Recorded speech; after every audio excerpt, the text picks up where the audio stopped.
Conference में बहुत बहुत स्वागत। इस प्रेस कॉन्फ्रेंस के दो महत्वपूर्ण हिस्से हैं। पहले हिस्से में मैं आपके सामने कुछ ऐसे फैक्ट्स रखूंगा, कुछ ऐसे इररिफ्यूटेबल एविडेंस, पुख्ता सबूत आपके सामने रखूंगा, जिससे ये साफ हो जाएगा कि कैप्टन अमरिंदर पंजाब सूबे के मानयोग मुख्यमंत्री भारतीय जनता पार्टी के एजेंट के रूप में काम कर रहे हैं और कैसे कैप्टन साहब की पूरी ये कोशिश है कि किसानों के आंदोलन को समाप्त किया जाए, खत्म किया जाए और पुत्र मोह से पीड़ित अपने बेटे को, अपने परिवार को ईडी के, सीबीआई के, इनकम टैक्स के चुंगल से बचाया जाए। मैं शुरू करता हूं 2019 से। जुलाई अगस्त 2019 के अंदर एक हाई पावर्ड कमेटी बनी, जिसमें इन 3 काले कानूनों की चर्चा हुई, ड्राफ्ट बना। उस कमेटी में पंजाब सूबे के मुख्यमंत्री कैप्टन साहब की सहमति थी, उनकी सरकार उस कमेटी का हिस्सा थी और अमरिंदर साहब की सरकार ने उस कमेटी में अपनी सहमति दी कि ये 3 काले कानून बनाओ और इन्हें पूरे देश भर में लागू करो।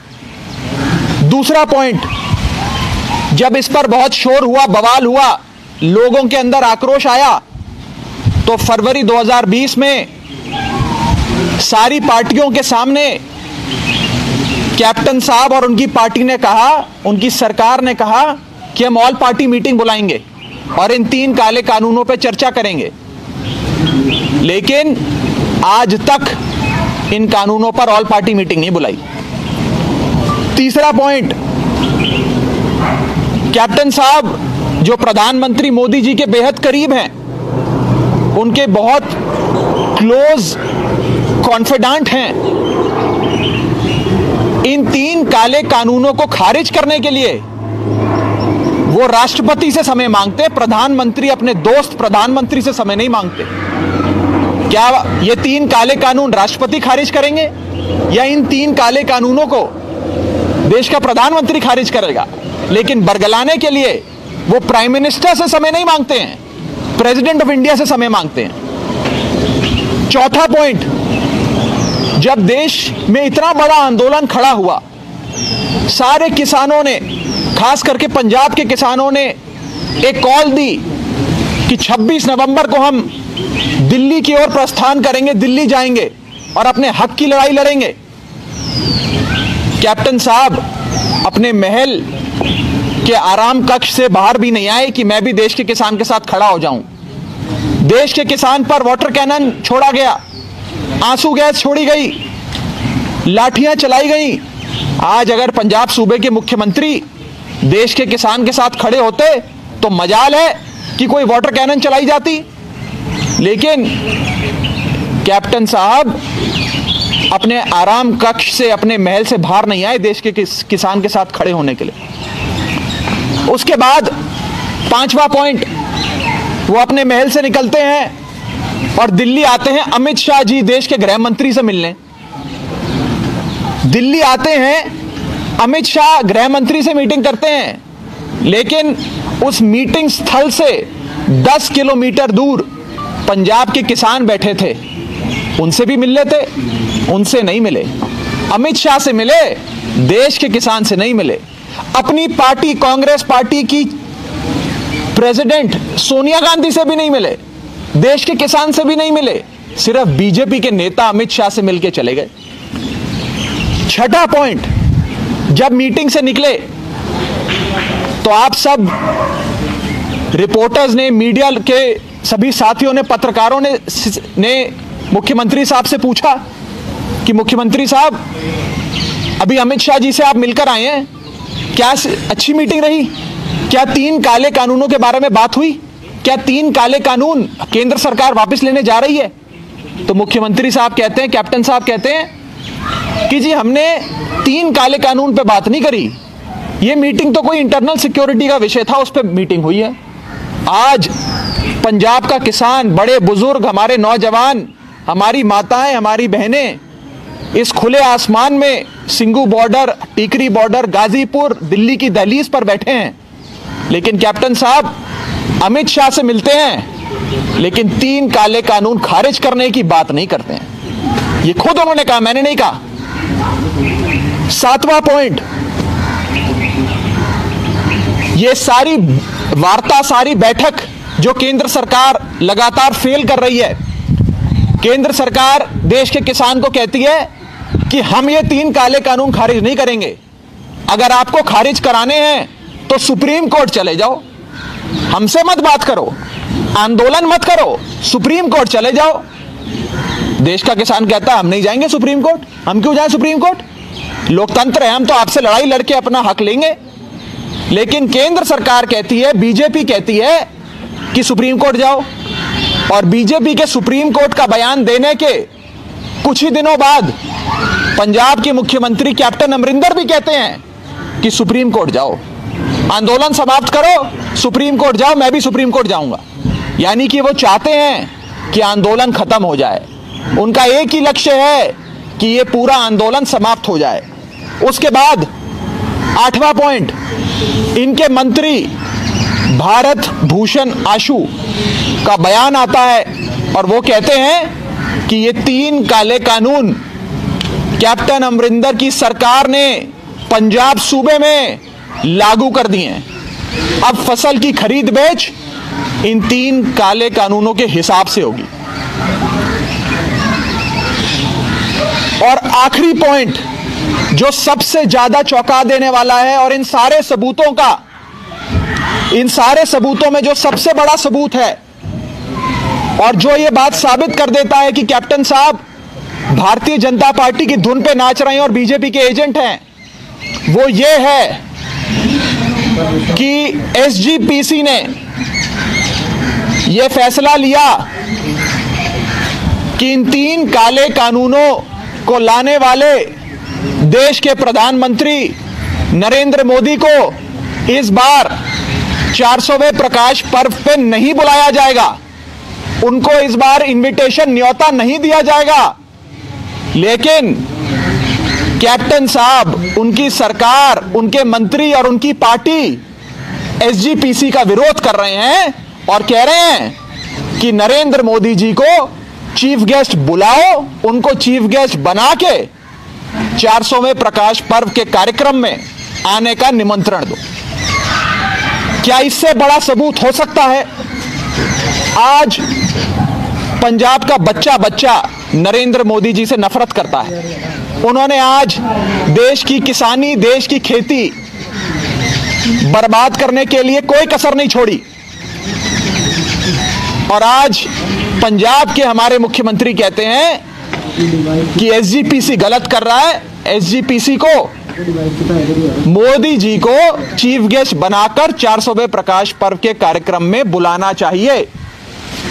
इस बात से, ये 9वां मेरा पॉइंट है, इन 9 पॉइंट से यह साबित हो जाता है कि अपने बेटे को बचाने के लिए पुत्र मोह से पीड़ित, विक्टिम ऑफ पुत्र मोह, मुख्यमंत्री साहब, कैप्टन साहब एक बीजेपी के एजेंट बन गए हैं। He is behaving like an agent of BJP. और आज मैं उनसे उम्र में बड़ा छोटा हूं, कद में बड़ा छोटा हूं, अनुभव में छोटा हूं, राजनीति में छोटा हूं, मेरी कोई औकात नहीं है, लेकिन मैं उन्हें एक अनसॉलिसिटेड एडवाइस देना चाहता हूं, बिन मांगी एडवाइस, बिन मांगा सुझाव देना चाहता हूं कि कैप्टन साहब, ये जो मैंने 9 पॉइंट बताए, इनसे समझ में आ गया कि आप तो बीजेपी के हो गए, आप तो बीजेपी की धुन पे नाच रहे हो। अब मेरा एक सुझाव है कि बीजेपी के एजेंट के रूप में काम करना बंद करके आप फॉर्मली, औपचारिक तौर पे बीजेपी को ज्वाइन कर लीजिए। My advice to you is that please join the Bharatiya Janata party officially. ऐसा करेंगे तो आपके परिवार वाले, आपके रिश्तेदारों जिन पे ईडी के केस चल रहे हैं, सीबीआई के केस चल रहे हैं, अन्य प्रकार के करप्शन के मामले चल रहे हैं, वो सारे मामले भी दबा दिए जाएंगे और आप खुल के बीजेपी के लिए काम भी कर पाएंगे।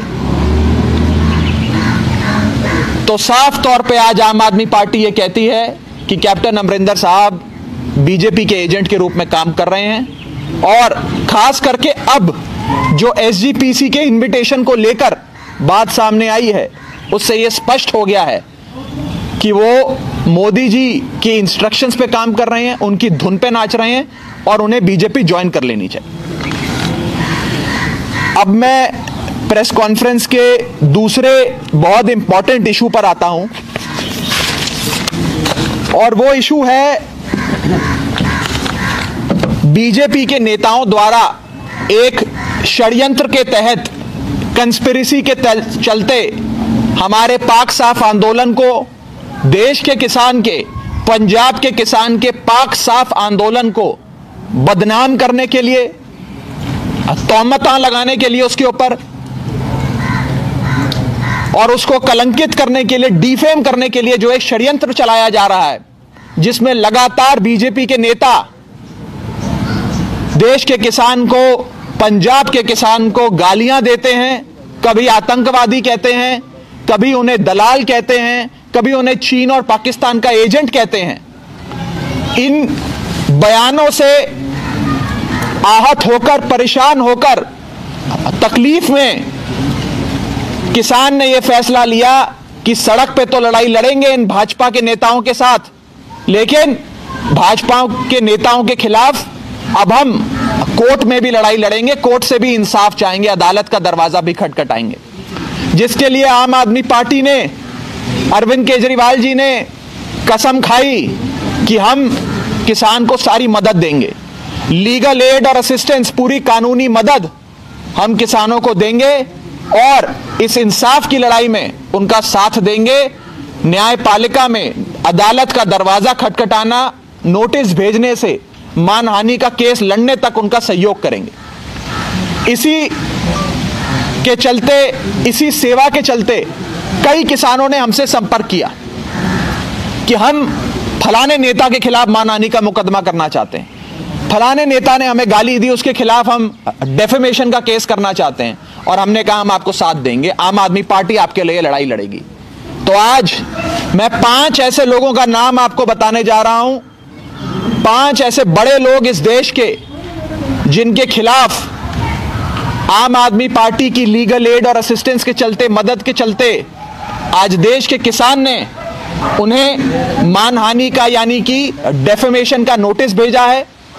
और आने वाले समय में अगर 7 दिन के भीतर इन लोगों ने माफी नहीं मांगी तो इनके खिलाफ अदालत में मुकदमा भी आम आदमी पार्टी और अरविंद केजरीवाल जी करवाएंगे।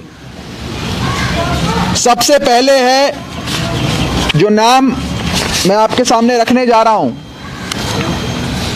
वो है बहुत ही मशहूर, बहुत ही चर्चित एक्ट्रेस कंगना रनौत का।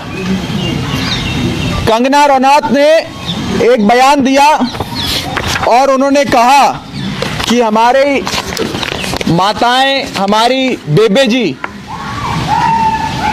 100 रुपए में किसी भी धरने प्रदर्शन में चली जाती हैं।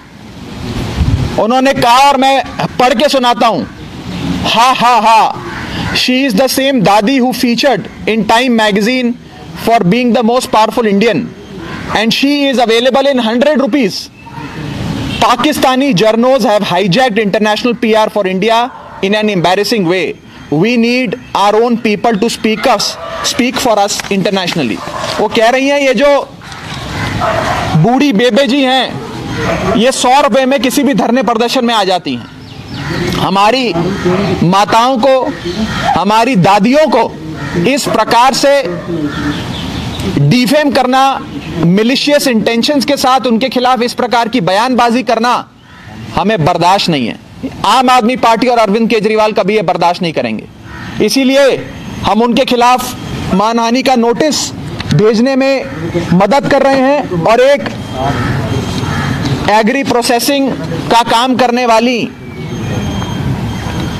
जीवन ज्योत कौर जी ने नोटिस भेजा है कंगना रनौत को, और ये उस नोटिस की कॉपी है जो मैं अभी जारी कर दूंगा।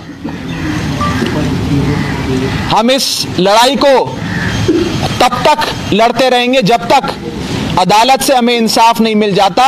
हमारी दादियों को, हमारी बेबे जी को गाली देने के लिए जब तक कोर्ट कंगना रनौत को सजा नहीं देता है, तब तक हम ये लड़ाई लड़ते रहेंगे।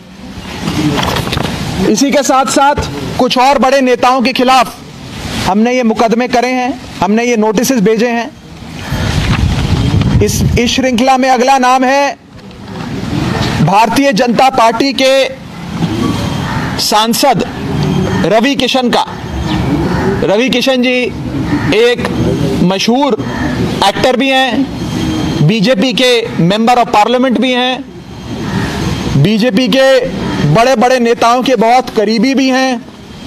इन्होंने ये कहा था कि ये जो आंदोलन है इसे चीन और पाकिस्तान चला रहे हैं और इस आंदोलन की फंडिंग कनाडा, चाइना और पाकिस्तान से आ रही है। देश के किसान को चीन और पाकिस्तान का एजेंट कहने वाले Ravi Kishan member of parliament के खिलाफ आम आदमी पार्टी की मदद से, अरविंद केजरीवाल जी की मदद से यह नोटिस भेजा गया है जो मैं आपको दिखा रहा हूं। और यह नोटिस एक कंप्लेनेंट ने भेजा है जिनका नाम है गुरिंदर सिंह बिरिंग। ये सांझी साथ मिलके एक लाइब्रेरी सिंगू बॉर्डर पे चला रहे हैं जिसका नाम है सांझी सत। इस लाइब्रेरी में कोई भी किसान जो वहां पर आंदोलन कर रहा है, संघर्ष कर रहा है, वो इनकी लाइब्रेरी में जाकर किताबें ले सकता है और वो 26 नवंबर से वहीं मौजूद हैं।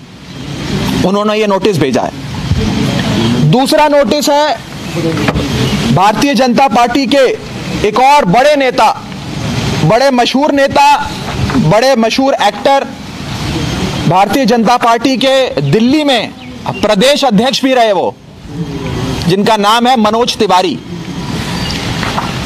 मनोज तिवारी जी ने यह बयान दिया है कि ये जो देश का किसान, पंजाब का किसान, पंजाब के बुजुर्ग, पंजाब के नौजवान जो सिंगू बॉर्डर पे बैठकर संघर्ष लड़ रहे हैं, दिल्ली की दहलीज पर अपने हकों की लड़ाई लड़ रहे हैं, वो वास्तव में टुकड़े टुकड़े गैंग हैं और वो देश भर में दंगा कराना चाहते हैं। ऐसा मानना है भाजपा के नेता मनोज तिवारी का।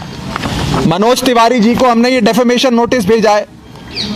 ये नोटिस पंजाब के किसान जो मानसा जिले से आते हैं, जो पहले दिन से सिंगू बॉर्डर पे मोर्चा संभाले हुए हैं, उस किसान ने भेजा है जिसकी भावनाएं आहत हुई हैं और उस किसान का नाम है सुखविंदर पाल सुक्खी। और इस नोटिस को भेजने में आम आदमी पार्टी ने पूरी लीगल एड और असिस्टेंस देने का काम किया है। इसके बाद हमारा चौथा नोटिस आज का भारतीय जनता पार्टी के एक ऐसे सांसद जो लगातार अपनी बदजुबानी के लिए जाने जाते हैं, दक्षिणी दिल्ली से यानी कि साउथ दिल्ली से सांसद भाजपा के रमेश बिदूड़ी, जिन्होंने किसानों को एक ऐसा शब्द बोल के उनको संबोधित किया, एड्रेस किया, जो मैं इस प्रेस कॉन्फ्रेंस में बोल भी नहीं सकता। हमारी मर्यादा, हमारे संस्कार के खिलाफ है जो उन्होंने शब्द का प्रयोग किया और गालियां दी, चीन पाकिस्तान का एजेंट कहा, दलाल कहा और एक ऐसे वर्ड का, एक ऐसी गाली का इस्तेमाल किया जो मैं बोल भी नहीं सकता हूं। हमने रमेश बिदूड़ी जी को नोटिस भेजने में मदद करी है और मोहाली से आने वाले नरिंदर सिंह शेरगिल जी ने, जो सिंगू बॉर्डर पे पहले दिन से संघर्ष कर रहे हैं, अपने हकों की लड़ाई लड़ रहे हैं, उन्होंने ये नोटिस भेजा है। रमेश बिदूड़ी माननीय सांसद भारतीय जनता पार्टी को। और आखिरी नोटिस जो आम आदमी पार्टी की अरविंद केजरीवाल जी की मदद से भेजा गया है, वो केंद्रीय मंत्री राव साहब दनवे को भेजा गया है। राव साहब केंद्र में मंत्री हैं, नरेंद्र मोदी जी के वजीर हैं केंद्र सरकार में, और इन्होंने कहा है कि किसान आंदोलन के पीछे चीन और पाकिस्तान है और चाइना और पाकिस्तान इस किसान आंदोलन को चला रहे हैं। ये नोटिस राव साहब केंद्र सरकार में वजीर, इनके खिलाफ भेजा गया है चेतन सिंह नाम के एक किसान द्वारा, जो पटियाला से आते हैं। इन्होंने, चेतन सिंह साहब ने 26 नवंबर से लेकर आज तक कई बार ट्रैक्टर का अरेंजमेंट करके कई 100 लोगों को पंजाब से सिंगू बॉर्डर भेजने का काम किया। पहले दिन से इस लड़ाई में आगे आकर डटे रहे और अपने हकों की लड़ाई पिछले कई दिनों से, हफ्तों से सिंगू बॉर्डर पे लड़ रहे हैं। तो यह आखिरी नोटिस आम आदमी पार्टी की मदद से जारी किया गया है। मैं बस इस विषय में इतना ही कहना चाहूंगा कि अब सब्र का बांध टूट चुका है। अब हम लोगों को, देश के किसान को, देश के अन्नदाता को, जो हमारा देवता है, हमारा भगवान है, उसे अगर अब कोई आतंकवादी कहेगा तो हम बर्दाश्त नहीं करेंगे। जिसको भाजपा वाले आतंकवादी कह रहे हैं, उसी का बेटा आज अंतर्राष्ट्रीय सरहद पे, बॉर्डर पे भारत की रक्षा करता है। इसी अन्नदाता का बेटा अपनी भारत माता को बचाने के लिए हंसते हंसते अपनी छाती पे, अपने सीने पे गोलियां खा के शहीद हो जाता है। जिस आदमी को, जिस किसान को आज भाजपा के लोग आतंकवादी कह रहे हैं, चीन पाकिस्तान का एजेंट कह रहे हैं, हम मरते दम तक देश के किसान के साथ हैं, इस आंदोलन में साथ हैं।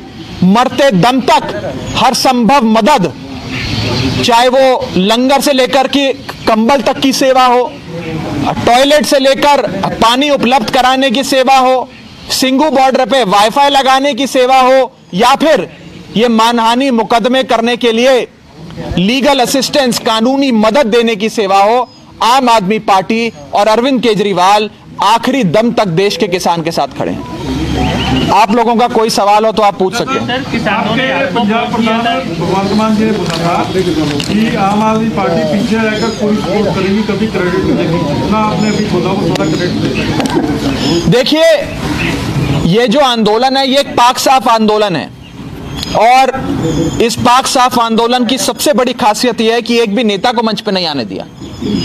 लेकिन दिल्ली में अरविंद केजरीवाल जी की सरकार है, दिल्ली में अरविंद केजरीवाल जी मेजबानी भी कर रहे हैं। जो संभव मदद सरकार उपलब्ध करा सकती है, सरकार उपलब्ध करा रही है। और ये किसान, जितनों मैंने नाम पढ़े जिन लोगों के, ये सब आम आदमी पार्टी के पास आए और इन्होंने कहा कि हमें कानूनी मदद चाहिए। हमने कहा अगर आपको मदद चाहिए तो हम मदद करने के लिए तैयार हैं। ये मानहानि मुकदमे हमने नहीं डाले हैं, ये तो देश के किसान ने डाले। हमने केवल एक जरिया, एक मदद, एक निष्काम सेवा, जो मैं बार बार कहता हूं, निष्काम सेवा करने का काम किया है। पंजाब में आप कह रहे हैं कि किसानों ने डाले हैं, इनमें से आम आदमी पार्टी के कार्यकर्ता कितने हैं? देखिए, इसमें से एक आधा बंदा कोई आम आदमी पार्टी से कभी जुड़ा हो तो जुड़ा हो, मैं उसमें नहीं कह जा रहा हूं। मैं तो आपको यह साफ तौर पे कह रहा हूं, चाहे वो आज के ये 5 मुकदमे हो, या आज से मैंने हफ्ता पहले मोगा में एक प्रेस कॉन्फ्रेंस कर 3 बड़े मंत्रियों के खिलाफ डेफेमेशन नोटिस जो जारी हुए थे वो आपको दिए थे, वो 3 कंप्लेनेंट हो। ये ऐसे कंप्लेनेंट्स हैं जो पहले दिन से इस आंदोलन में हैं, ऐसे कंप्लेनेंट्स हैं जो खेती करते हैं, किसानी करते हैं, ऐसे कंप्लेनेंट्स हैं जिनकी भावनाएं आहत हुई हैं। अगर वो आम आदमी पार्टी को वोट डालते हैं या आम आदमी पार्टी के साथ खड़े होते तो एक अलग विषय हो सकता है। कोई मैं आपको बोल तो रहा हूं, वो साथ में किसान भी हैं, उन्होंने खेती भी करी है, उनकी भावनाएं भी आहत हुई है। कोई भी अग्रीव आदमी, कानूनी परिभाषा में कोई भी आदमी जिसकी भावनाएं आहत हुई हैं इस डेफेमेटरी स्लैंडरस बयानबाजी से, बदनाम करने के लिए जो बयानबाजी करी गई है उसके खिलाफ एक्शन ले सकता है। सर ਤੁਸੀਂ ਇੱਕ ਮੁਹਿੰਮ ਚਲਾਈ ਸੀ ਕਿ ਗ੍ਰਾਮ ਸਭਾ ਬੁਲਾਓ ਪਿੰਡ ਬਚਾਓ, ਉਹ ਮੁਹਿੰਮ ਦੇ ਵਿੱਚ ਕਿਹਾ ਗਿਆ ਸੀ ਕਿ ਇਸ ਨੂੰ ਸੁਪਰੀਮ ਕੋਰਟ ਦੇ ਵਿੱਚ ਚੈਲੰਜ ਕੀਤਾ ਜਾਏਗਾ। ਉਹ ਮੁਹਿੰਮ ਦਾ ਹਾਲੇ ਤੱਕ ਕੀ ਅਸਰ ਦਿਖਿਆ ਤੁਹਾਨੂੰ? ਜਿਹੜੇ ਡਾਕੂਮੈਂਟ ਤੁਸੀਂ ਇਕੱਠੇ ਕੀਤੇ ਸੀਗੇ, ਕਿੰਨੇ ਪਿੰਡਾਂ 'ਚੋਂ ਮਤੇ ਪਾਏ ਗਏ ਨੇ ਔਰ ਕੀ ਉਹਦਾ ਅੱਗੇ ਦਾ ਪ੍ਰੋਸੈਸ ਕੀ ਹੋਇਆ? क्योंकि तकरीबन 3-4 महीने हो चुके हैं उस चीज को। देखिए, उस संदर्भ में, उस विषय में हमारे पंजाब यूनिट के प्रधान भगवंत मान जी आपको और विस्तार से बताएंगे। लेकिन जहां तक इन 3 काले कानूनों की बात है, जहां तक ये 3 ब्लैक लॉज का सवाल खड़ा होता है, हमारा ये मानना है कि ये लड़ाई सड़क से लेकर संसद तक लड़ी जाएगी। ये तीनों कानूनों के खिलाफ ही थे। मैं आ रहा हूं, उसी पे आ रहा हूं। आज केंद्र सरकार इन बातचीत को फेल करके ये कहना चाहती है कि आप सुप्रीम कोर्ट चले जाओ। किसान को कह रही है सुप्रीम कोर्ट जाओ, हम नहीं हल करेंगे। कैप्टन साहब भी यही कह रहे हैं कि सुप्रीम कोर्ट जाओ, हम हल नहीं करेंगे। हमारा ये मानना है कि ये कानून तो मोदी जी लाए, इसे वापस भी मोदी जी लेंगे। सुप्रीम कोर्ट कैसे वापस ले लेगा? भगवंत मान का दावा था कि अगर इसको रद्द करती है गांव की पंचायत तो सुप्रीम कोर्ट भी इसको चैलेंज नहीं कर सकता। इन पूरे मैं आपको उस बयान से हल्का सा हटके एक ऐसे व्यक्ति जो थोड़ा बहुत कानून का जानकार है, मैं पेशे से चार्टेड अकाउंटेंट हूं, वकालत भी थोड़ी बहुत समझते हैं, करते हैं। जी जी। सुप्रीम कोर्ट केवल एक कानून की वैलिडिटी, क्या वो कानून लीगल है या लीगल नहीं है, इस विषय में घुसता है। सुप्रीम कोर्ट किसी लीगल कानून को खारिज नहीं कर सकता। और नहीं, मैं उस पर नहीं जा रहा। मैं आपको ये कह रहा हूं कि आज एक प्रयास ये किया जा रहा है केंद्र सरकार के द्वारा कि इनको सुप्रीम कोर्ट के चुंगल में फंसा दो। अपने सर से सारी जो जिम्मेदारी है उसे हटाकर सुप्रीम कोर्ट के सर पे रख दो। हमारा यह मानना है कि सुप्रीम कोर्ट से इस बातचीत का हल नहीं होगा। बातचीत का हल अगर किसी चीज से होगा तो वो केंद्र सरकार पे दबाव बनाकर उनके द्वारा इन 3 काले कानूनों को खारिज करा कर होगा। राघव जी, कभी अरविंद केजरीवाल ने यह गल पीएम ਨੂੰ मीटिंग का टाइम मंगिया कि दिल्ली बॉर्डर ਤੇ ਇੰਨਾ किसान बैठा है भी कभी इसनू रद्द करने? आपका बड़ा अच्छा सवाल है।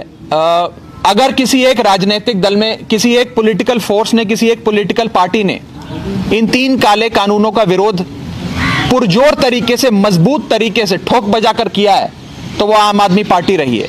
चाहे वो हमारे सांसद राज्यसभा के संजय सिंह हो, जिन्होंने जब ये 3 काले कानून लाए गए, आपने भी वो वीडियो देखा, स्पीकर साहब का माइक तक तोड़ दिया, हुड़कंप मचा दिया कि इन 3 काले कानूनों पे बहस हो। बिना बहस के कैसे आप पास कर सकते हो इन कानूनों को? और उस रात वो संसद भवन में महात्मा गांधी की मूर्ति के नीचे सोए थे कि हम वापस भी नहीं जाएंगे जब तक ये 3 काले कानून आप वापस नहीं लेते या इस पे बहस नहीं कराते। आ रहा हूं। उसी के बाद आपने देखा कि प्रधानमंत्री से जब सामना हुआ, उस समय भगवंत मान जी, संजय सिंह जी, हमारे 2 सांसद, 2 ऐसे हमारे ऐसे योद्धा जिन्होंने ये हिम्मत करी कि प्रधानमंत्री, जिनसे आधे सांसद तो कांपते हैं उनके सामने खड़े होने से भी, उनके सामने बैनर दिखाकर यह कहा कि प्रधानमंत्री जी ये 3 काले कानून वापस लो, और उसका विरोध किया, जिसका वीडियो आप सबने देखा। लगातार आम आदमी पार्टी ये मांग करती आई है कि ये 3 काले कानून वापस होने चाहिए और हम इस लड़ाई को सड़क से संसद तक लड़ेंगे। सारी गल एग्री करते हैं। संसदा ने विरोध किया, आम आदमी पार्टी पहले दिन तो किसानों की हमायत करती आ रही है। असं ये कह रहे हैं अरविंद केजरीवाल ने एज ए सीएम ही बता रहा हूं, तो कभी time as a CM Arvind Kejriwal ji ने 3 काले कानूनों को फाड़कर अपनी विधानसभा का जो मता है, जो रेजोल्यूशन है, वो प्रधानमंत्री को भेजा है कि 3 काले कानून वापस होने चाहिए। मीटिंग के लिए भेजे, जो वो तो पंजाब भी कर चुका है, राजस्थान भी कर चुका है। पंजाब ने कहां भेजा मता? पंजाब ने, मैं फिर पीछे जाऊंगा, पंजाब के मुख्यमंत्री ने जितनी बेईमानी, जितना झूठ, पाखंड और फरेब पंजाब की जनता के साथ किया, देश के किसान के साथ किया, उन्होंने कहा, तो आपके एमएलए में नहीं, उन्होंने कहा कि इन 3 काले कानूनों को खारिज करने के लिए मैं अमेंडमेंट ला रहा हूं, और ये अमेंडमेंट बिल आ जाएगा तो ये 3 काले कानून लागू नहीं होंगे। क्या हुआ उस अमेंडमेंट का? क्या वो अमेंडमेंट लागू हो गया? क्या 3 काले कानून पंजाब में लागू नहीं हुए? उन्हीं के मंत्री भारत भूषण आशु कहते हैं कि 3 काले कानून लागू हो गए। चड्ढा साहब, ये बात आप भी कह चुके हैं दिल्ली में कि जो केंद्र कानून बनाता है उसको स्टेट गवर्नमेंट रोकने का कोई राइट नहीं है, स्टेट गवर्नमेंट नहीं रोक सकती, ये आप कह चुके हैं। फिर आप ही ने सवाल पूछा था और मैंने ही जवाब दिया था। मैं जवाब दे देता हूँ यार, एक मिनट पीछे से भी लेने दो, पीछे से भी लेने दो। मैं वर्ड बोल रहे आप चड्ढा बोल रहे हैं कि पार्टी बोल रही है, बल्कि ये स्पष्ट कर दिए। यूनिवर्सिटी लोगों ने सवाल किया आपसे, बोला कि मैं जब पूछा भगवंत मान ऐसे है, बोलो मैं मतलब पार्टी है, आम आदमी पार्टी की बात कर रही हूँ। नहीं तो बात हो रही थी। हाँ ठीक है। दो सवाल है मेरे इसमें, पूछिए प्लीज पूछिए। ये सवाल है कि वहाँ पर तकरीबन 50 से ज़्यादा किसान डेथ हो गई, शहीद हो गए, लेकिन क्या स्टेट गवर्नमेंट दिल्ली वाले कोई उसमें आके उनको मुआवजा कोई नौकरी देने के लिए अगर इतनी सहानुभूति उनको आप रखते भी सब कुछ है, बीइंग पार्टी कुछ कर रही है, करना चाहती है, कोई विचार दिन है, कोई ऐसी बात? ठीक है, आप बहुत अच्छा सवाल किया। देखिए जो करप्शन की बात कर रहे हो आप, ये रिपोर्ट उसकी नहीं आई, सीबीआई की नहीं आई, व्हाटएवर किसी की नहीं आई। इन्हीं दिनों में ही सुच्चा सिंह छोटेपुर पर एक एलिगेशन लगाया था आम आदमी पार्टी ने करप्शन का। आज तक उसकी रिपोर्ट ना सामने आई है, ना उसकी वॉइस सैंपल कुछ सामने आया है। वो बता दीजिए क्या उसका जो आप उनकी रिपोर्टों की तो आप बात कर रहे हो, मैं बता देता हूँ। अपनी जो पार्टी है विद द करप्शन के चार्जेस लगे थे, उनकी रिपोर्ट का क्या मतलब? ठीक है, जहाँ तक शहादत की बात हुई, आपका बिल्कुल जायज़ सवाल है कि 50 से ज़्यादा किसानों की शहादत इस आंदोलन में हो गई। इस ठंड में जो लोग संघर्ष कर रहे हैं, उन्होंने अपने जानों का अपना सर्वोच्च बलिदान दिया। आम आदमी पार्टी एक पार्टी के तौर पे उन सारे शहीद परिवारों से जाकर मिली, अपनी संवेदनाएं व्यक्त करी, और मैं खुद अभी 1 जनवरी और 2 जनवरी के दौरे पे जब अमृतसर, मोगा, धर्मकोट उस पूरे इलाके में था, मैंने खुद वहाँ पे जहाँ लोगों की शहादत हुई वहाँ जाकर आर्थिक मदद अपने से दी है।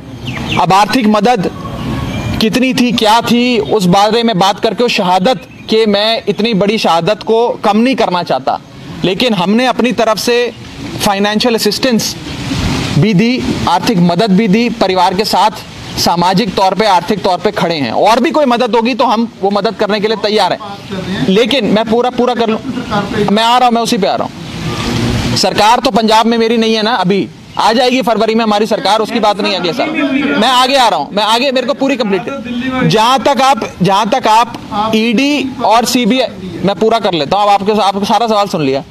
जहां तक आपने भ्रष्टाचार के मुद्दे पे बात करी, सरकार में रहकर सरकारी संपत्ति का दुरुपयोग कर उसे अब्यूज कर अपने परिवार के लिए, अपने लोगों के लिए पैसा बनाना प्रिवेंशन ऑफ करप्शन एक्ट के तहत एक जुर्म है, जिस पर सीबीआई भी, इन्फोर्समेंट डायरेक्टरेट भी, इनकम टैक्स भी समय समय पर कार्रवाई करती है। हमारा यह कहना है कि इस प्रकार के आरोप, और मुझे बताइएगा अगर मैं गलत कह रहा हूं, कि इस प्रकार के आरोप आपके सूबे के मुख्यमंत्री पे लगे, उनके परिवार वालों पे लगे, और आज कहीं ना कहीं जनता में ये बात है, लोगों को ये नजर आता है कि अपने परिवार को बचाने के लिए पुत्र मोह की वजह से उन सारे आज अपने सारे पुत्र मोह में, तो आपका सुन लिया मैंने, आपका सवाल सुन लिया। एक करके पूछ लो ना, एक करके पूछेंगे। पार्टी पंजाब जो कोई नहीं पूछता, सुच्चा सिंह छोटेपुर ने पंजाब आम आदमी पार्टी खड़ी की, उस तो बाद जो ना एलिगेशन लगा के बाहर कटिया गया 2 लाख, 1.5 लाख, 4 लाख, व्हाटएवर होते जाना नहीं चाहता के पूरी बहुत ही जांच पड़ताल हुई। जांच पड़ताल पार्टी करती है ना, पार्टी करती है ना, पार्टी की कमेटी है, पार्टी के पास तो सीबीआई नहीं है।